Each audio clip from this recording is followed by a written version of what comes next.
Baik, kita mulai.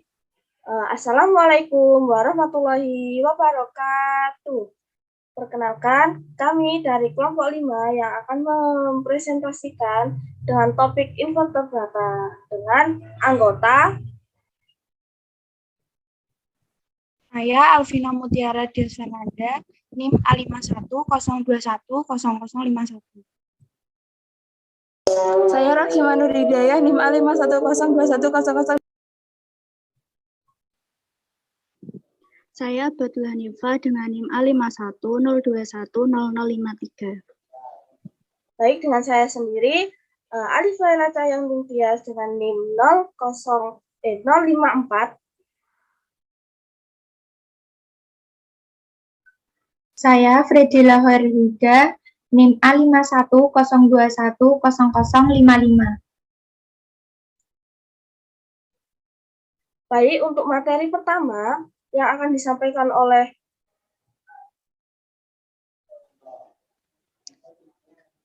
Invertebrata adalah hewan yang tidak memiliki tulang pada bagian belakang yang umumnya lunak dan memiliki rangka luar yang keras untuk melindungi tubuh.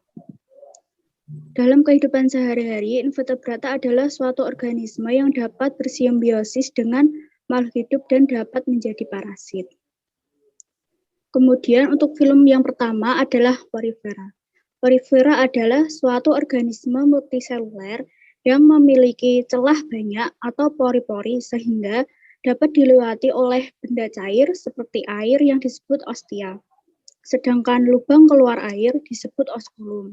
Porifera merupakan jenis organisme yang heterotrof yang memiliki habitat di laut dan dengan memakan bakteri dan plankton.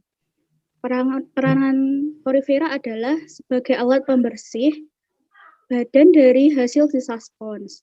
Yang kedua, biodiversitas yang disusun di samudra. Yang ketiga, dapat digunakan sebagai bahan baku obat kanker zat plakoridin A. Yang keempat, dapat bersimbiosis dengan bakteri yang kemudian menghasilkan bioaktif. Yang kelima, dapat digunakan sebagai penyusun terumbu karang dan perlindungan bagi hewan laut. Kemudian klasifikasi kelas pada porifera adalah yang pertama, Calcarea atau spons kapur, dengan contoh Scypha gelatinosa, Grantia, dan Leucosalenia.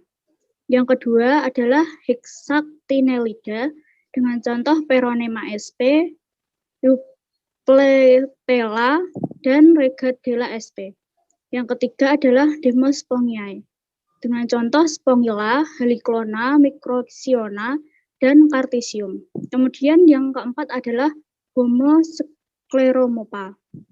Kemudian untuk contoh hewan porifera adalah Siconciliatum, Euspongia officinalis, Spongilia prespenis, Heliclon, Microxiona sp, Peronema sp, dan Euplatella. Kemudian film yang kedua adalah Colenterata. Colenterata adalah hewan yang memiliki rongga tubuh dengan fungsi sebagai pencerna makanan. Memiliki julukan khas yaitu hewan berongga yang memiliki tubuh simetris radial dengan dua lapisan dan memiliki suatu sel penyekat yang merupakan organisme karnivora dengan menggunakan tentakel untuk memakan daging. Peranannya adalah yang pertama, dapat dimanfaatkan sebagai bahan dasar pembuatan agar-agar. Yang kedua, dapat mencegah abrasi. Yang ketiga, berperan sebagai plankton. Yang keempat, bahan baku industri kosmetik. Dan yang kelima adalah dapat mengganggu aktivitas perkapalan. Kemudian untuk klasifikasinya adalah yang pertama, hidrozoa, yang berupa polip, yang terbiasa hidup berkoloni di air tawar dengan reproduksi aseksual. Contohnya adalah Hydra viridissima. Yang kedua, Scyphozoa, yaitu berupa mangkok yang hidup berdasarkan dua bentuk, yaitu medusa dan polip, dan hidup di air. Contohnya adalah ubur-ubur. Yang ketiga adalah Athozoa, yaitu bunga yang memiliki tentakel di sekitar mulut dan memiliki koral berukuran kecil berkoloni. Dengan contoh bunga karang, Tubifora musica, Acropora sp, dan Fungia sp. Kemudian untuk film ketiga adalah Platyhelminthes. Platyhelminthes tersusun dari sel exodem, mesodem, dan endodem yang merupakan hewan tripoblastik dengan habitat di danau, laut, sungai, ataupun sebagai parasit di organisme lain dan berbentuk pipih dan bersilia. Peranannya adalah bersifat parasit yang dapat menginfeksi manusia. Kemudian yang kedua adalah sebagai makanan ikan. Yang ketiga adalah bermanfaat menjaga ekosistem. Kemudian untuk klasifikasi kelasnya adalah yang pertama, Turbellaria atau rambut getar. Memiliki rambut getar yang berfungsi sebagai alat gerak, dengan contoh planaria. Yang kedua adalah Trematoda atau cacing hisap. Cacing hisap memiliki alat penghisap yang dilengkapi dengan kait untuk melekatkan tubuh pada bagian inang, dengan contoh Fasciola, Clonorchis, dan Schistosoma. Kemudian yang ketiga adalah Cestoda atau cacing pita, memiliki kulit berlapis zat kitin agar tidak tercemar oleh enzim pada usulan inang, dengan contoh Taenia solium. Kemudian yang keempat adalah filum Annelida.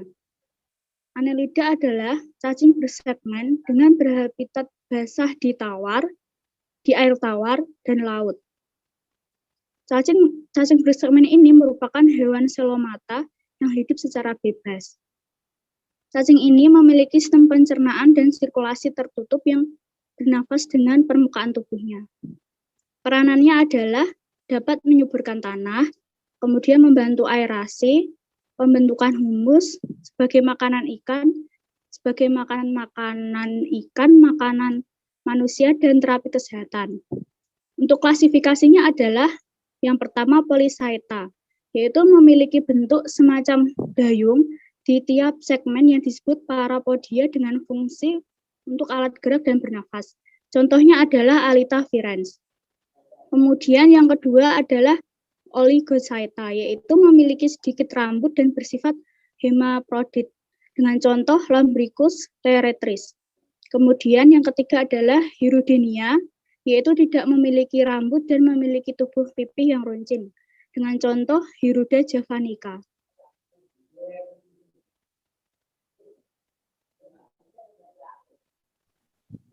Yang kelima adalah moluska, yaitu hewan yang memiliki tubuh lunak, bulat, memanjang, dan beruas-ruas. Peranannya 1.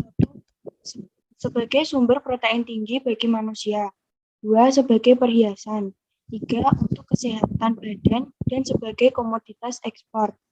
Klasifikasinya 1. Grastopda, bergerak menggunakan otot perut. Contoh bekicot, siput. 2. Bivalvia, tidak memiliki radula. Contoh kerang, tiram. 3. Cephalopoda, menggunakan tentakel untuk mencari makan. Contoh gurita, cumi-cumi, dan udang. 6. Echinodermata, yaitu filum terbesar yang bergerak dengan kecepatan lambat dan hidup dengan cara sesil. Memiliki 3 lapisan tubuh, yaitu ektoderm, mesoderm, dan endoderm. Memiliki bentuk tubuh simetri, bilateral, dan bergerak dengan amburakral dan berduri. Peranannya 1. Bahan makanan sup dan kerupuk. 2. Mengandung nutrisi tinggi. Klasifikasi 1. Asteroidea, disebut kelas bintang laut. Contoh Archaster typicus. Kedua, Ophioroidea, memiliki lengan langsing dan pipih. Contoh Amphiodia urtica. 3. Esioidea, tidak memiliki lengan. Contoh Diadema setosum. 4.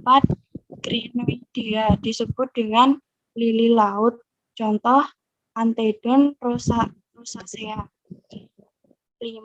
Holoturoidea, memiliki bentuk lonjong. Contoh Holoturias cabra. 7. Arthropoda, yaitu dapat ditemukan di laut, air tawar, dan darat. Hewan ini dapat bersimbiosis dan dapat menjadi parasit. Peranannya 1. Sebagai polinator. 2 untuk dekomposer, 3 dapat menjadi predator, 4 dapat sebagai parasitoid, 5 dapat sebagai bioindikator. Klasifikasi 1. Arasinida memiliki 4 pasang anggota gerak, tidak memiliki antena dan darahnya mengandung hemoglobin. Contoh laba-laba, kalajengking, dan kutu. 2. Pinogonidae, tubuh panjang dan langsing, bersegmen, memiliki 4 pasang kaki. Contoh Seaspida. 3. Scyphosura, hidup di perairan jangkal dengan tubuh cembung yang memiliki panjang 60 cm. Contoh kepiting tapal kuda. 8. Protozoa, merupakan hewan pertama dan dapat dilihat melalui mikroskop. Protozoa tidak memiliki dinding sel dan bersifat autotrof. Peranannya 1. Sebagai sumber makanan pada hewan. 2. Radiolaria, sebagai bahan penggosok. 3. Didymium, predator pada ekosistem perairan. 4. Penyebab penyakit malaria. Klasifikasi 1. Rhizopoda hidup sebagai parasit dan bereproduksi secara aseksual. Contoh amoeba dan actinopoda. 2. Flagellata memiliki flagel sebagai alat gerak. Contoh Trypanosoma evansi, Trypanosoma crassi, Trypanosoma lewisi. 3. Ciliata memiliki contoh Ramesium caudatum. 4. Sporozoa memiliki sel satu dan hidup sebagai parasit.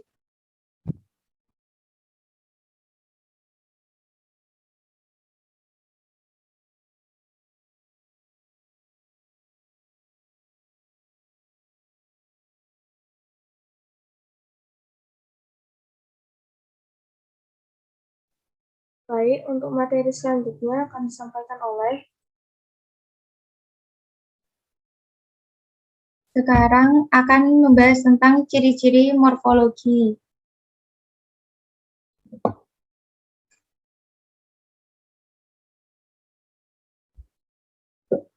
Yang pertama, porifera. Porifera itu bentuk tubuhnya seperti vas. Terdiri dari 2 lapis jaringan. Jadi ada 2 lapisan, ektoderm sama endoderm. Yang ketiga, tubuhnya berpori. Keempat, ukuran tubuhnya sebesar beras. Yang kelima, warnanya bervariasi. Seperti ini. Yang kedua ada Coelenterata. Yang pertama, bentuk tubuhnya seperti tabung, terdiri dari 2 lapisan jaringan seperti tadi. Yang ketiga, multiseluler, jadi mempunyai banyak sel. Dan radial simetris. Radial simetris itu hewan yang mempunyai bagian puncak dan bagian dasar. Terus yang keempat, memiliki cnidoblast. Cnidoblast itu terdapat pada tentakel, biasanya berfungsi untuk menyengat. Bentuknya seperti benang. Yang ketiga ada Platyhelminthes, tubuhnya itu simetris.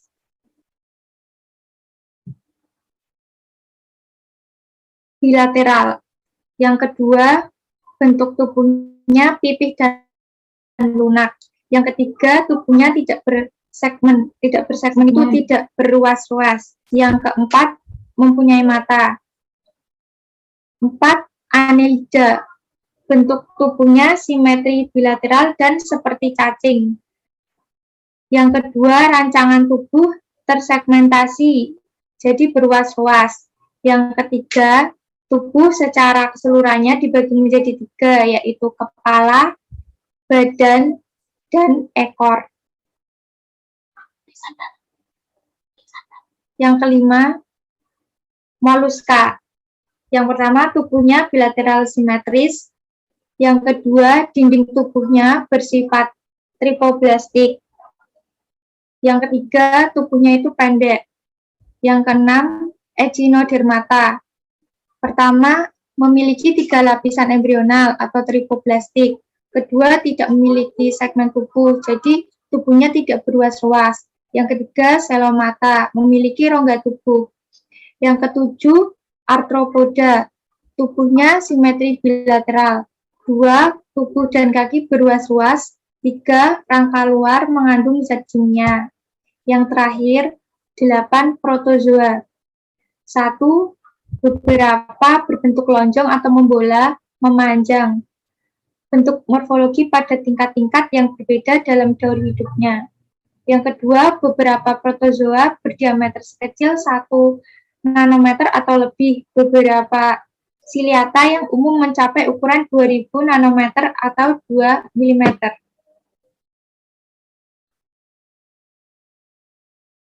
Baik, untuk materi selanjutnya akan disampaikan oleh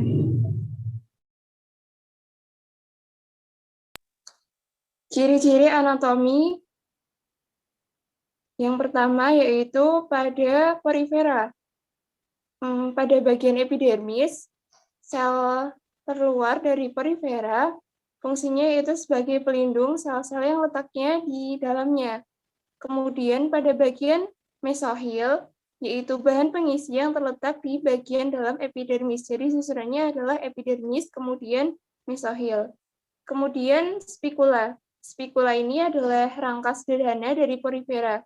Bentuknya seperti duri yang fungsinya sebagai penyokong atau menguatkan tubuh agar bisa berdiri tegak. Spikula ini membuat menjadi kasar.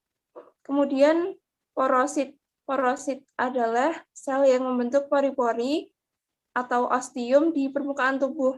Pori ini fungsinya sebagai saluran air masuk membawa makanan yang diperlukan oleh porifera.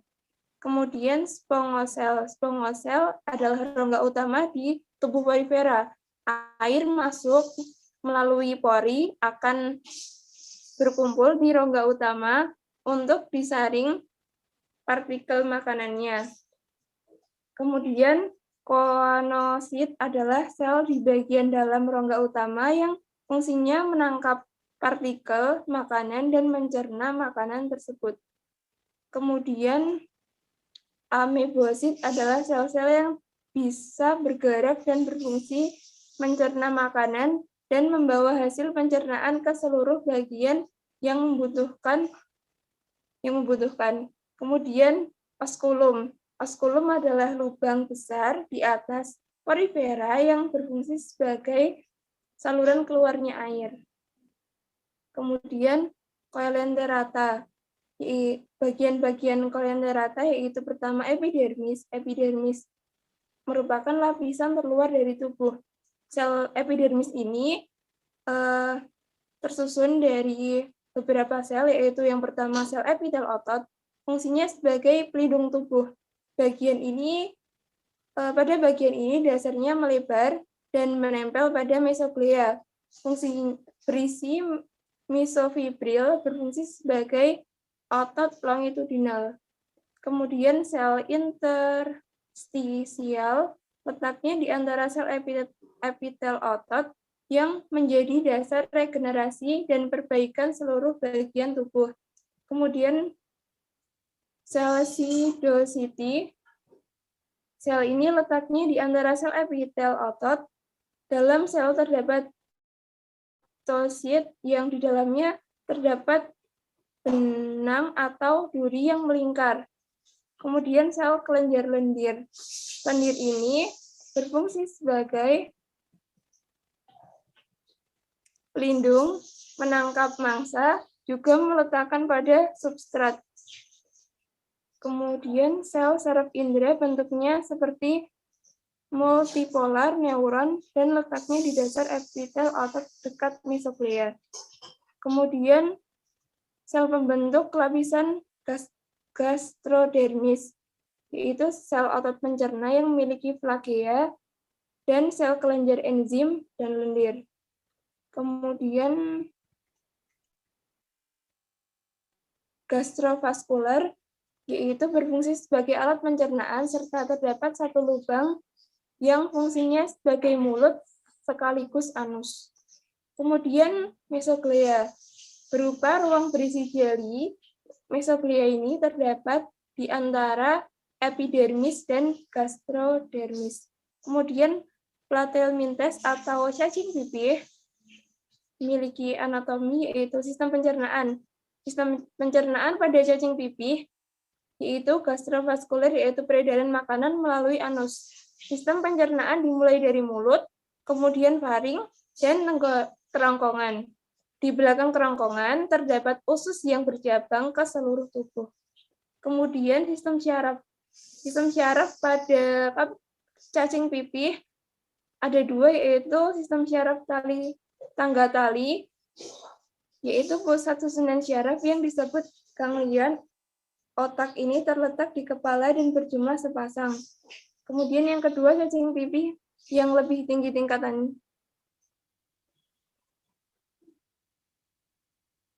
tingkatannya, yaitu sel saraf sensori yang bertugas membawa sinyal dari indera ke otak, kemudian sel saraf motor bertugas sebagai pembawa dari otot ke afektor, dan sel asosiasi.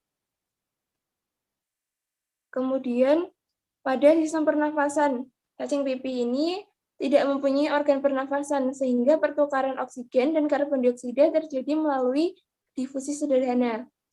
Kemudian sistem indera memiliki indera berupa oceli, yaitu bintik mata yang mengandung pigmen peka terhadap cahaya.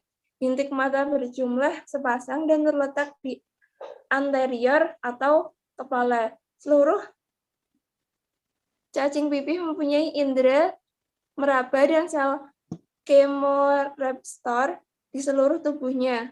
Beberapa spesies mempunyai indera tambahan seperti auricula atau telinga, statocista yaitu pengaturan keseimbangan, dan rheoreceptor berfungsi sebagai arah aliran sungai. Kemudian pada sistem reproduksi, cacing pipih dapat reproduksi pada cacing pipih dapat terjadi secara generatif maupun vegetatif. Perkembangbiakan generatif melalui proses pembuahan, sedangkan perkembangbiakan vegetatif dalam bentuk fragmentasi, yaitu pemutusan bagian tubuh. Kemudian annelida. Annelida memiliki sistem peredaran darah tertutup yang mengandung hemoglobin. Fungsi pembuluh darah tersebut adalah untuk menghantarkan nutrisi dan oksigen ke seluruh tubuh. Pada kulit terdapat pembuluh darah kecil. Kemudian sistem pencernaan annelida yaitu dimulai dari mulut, kerongkongan, usus, dan anus. Kemudian nefrida, nefrosom, dan nefroton itu sebagai sistem ekresi yang dimiliki oleh annelida. Kemudian memiliki kelamin ganda atau hermafrodit.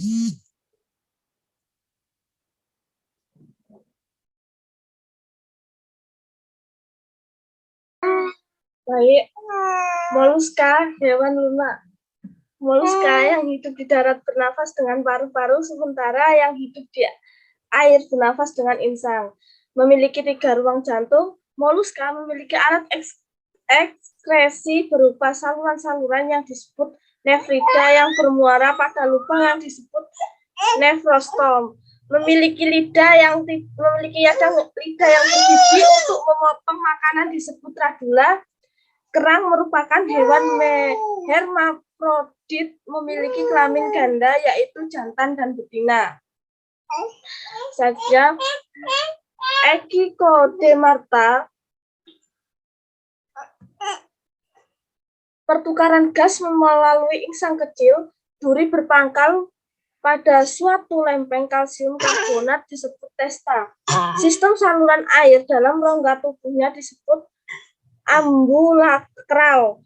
Sistem saraf Echinodermata terdiri dari cincin pusat saraf dan cabang saraf. Echinodermata tidak memiliki otak.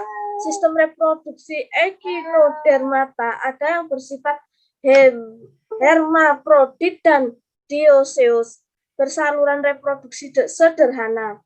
Fertilisasi berlangsung secara eksternal, Zigot berkembang menjadi larva yang simetris bilateral bersilia.